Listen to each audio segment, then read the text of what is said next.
سنريهم آياتنا في الآفاق وفي أنفسهم حتى يتبين لهم أنه الحق أولم يكف بربك أنه على كل شيء شهيد.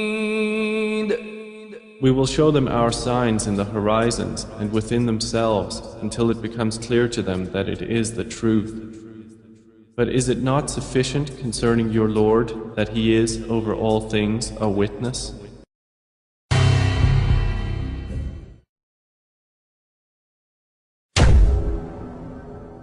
Muhammad could not have known these facts about human development in the 7th century because most of them were not discovered until the 20th century. This is a leech, and this is the human embryo about 23 days. I think you have to agree that the similarity between these structures is amazing. The key word in both is al-Ghaib. At this stage is known to no one except Allah. The rapid growth and dramatic changes which occur after the bones have been clothed by muscles have been mentioned in the Holy Quran 1400 years ago. Surah 79, Ayah 32 states, also in the context of creation, and the mountains hath he firmly fixed. Similar mention of mountains is found in several other surahs. It is permissible to interpret this to imply that mountains are rooted and that modern geophysics has established deep crustal roots for the axial parts of mountain systems at converging plate boundaries. We need research into the history of early Middle Eastern oral traditions to know whether, in fact, such historical events have been reported.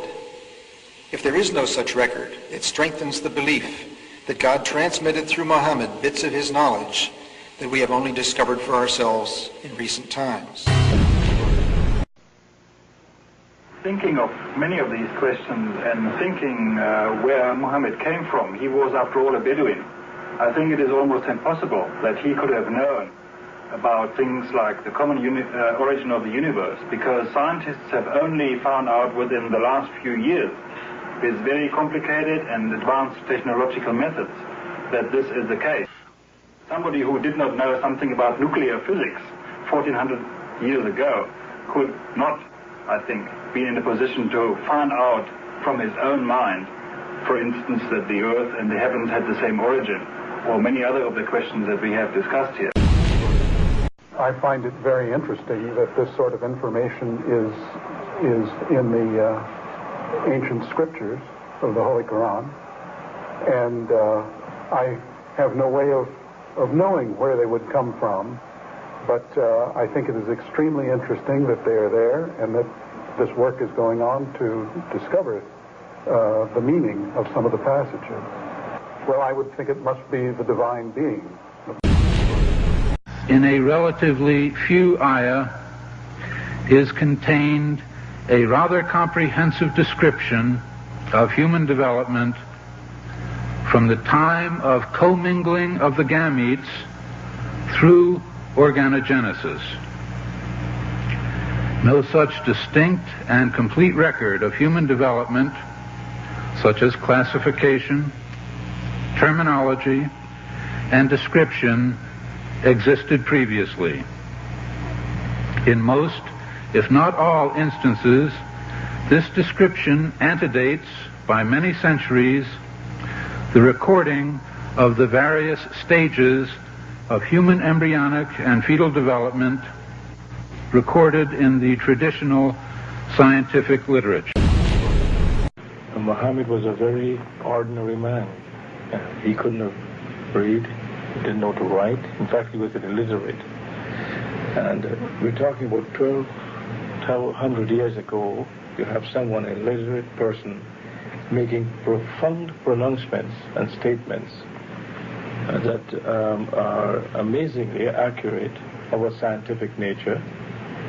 And I personally can't see how this could be a mere chance. There are too many accuracies.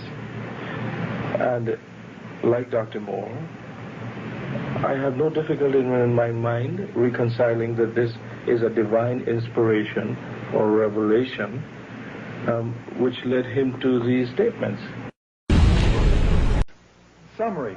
The Quran describes not only the development of external form, but emphasizes also the internal stages, the stages inside the embryo of its creation and development, emphasizing major events recognized by contemporary science. Thank you for your attention. As a scientist, I can only deal with things which I can specifically see. I can understand embryology and developmental biology. I can understand the words that are translated to me from the Quran. As I gave the example before, if I were to transpose myself into that era, knowing what I do today and describing things, I could not describe the things which were described.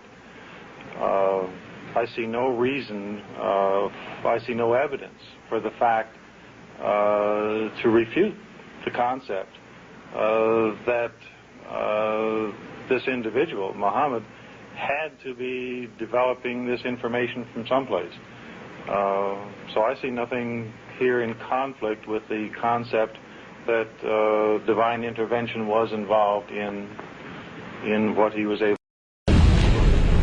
Actually, I'm very much impressed by finding true astronomical facts in Quran. And for us, we modern astronomers have been studying very small fields of the universe.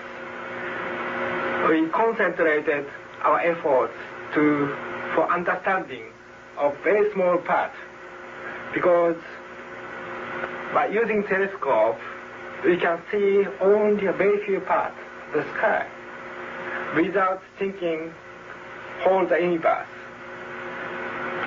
So by reading Quran and by answering to your questions, I think I can find my future way for investigation of the universe. And then when I was maybe about 1/3 in Quran, I remember telling my wife, you know, this Muhammad, he must have been a very smart, very intelligent man, because this book is very clear, very logical, very easy to follow, and there are no contradictions. But then as I read later, I suddenly saw a scientific fact which I knew was only discovered in the 20th century. So immediately I saw that Muhammad is not the author of the Quran.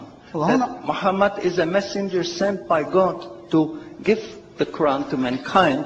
I saw, mashallah, Muhammad Rasulullah.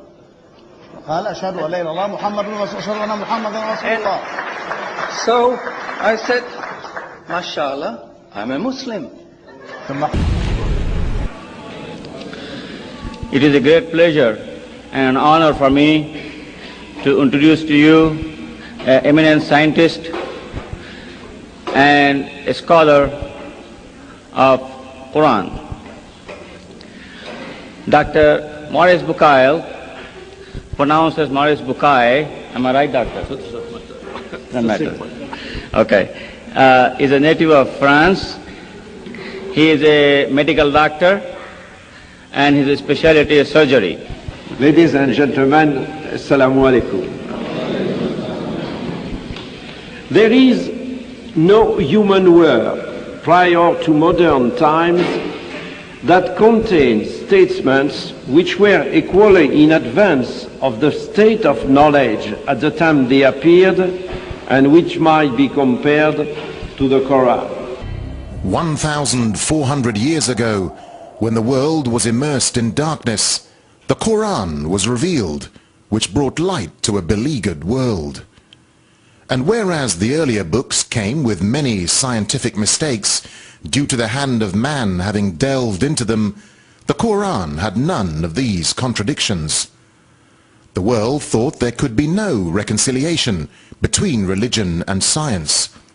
But the Quran mentioned many scientific facts in great detail, like how a human being developed in the mother's womb, and described other scientific facts which amaze the world's renowned scientists and scientific community.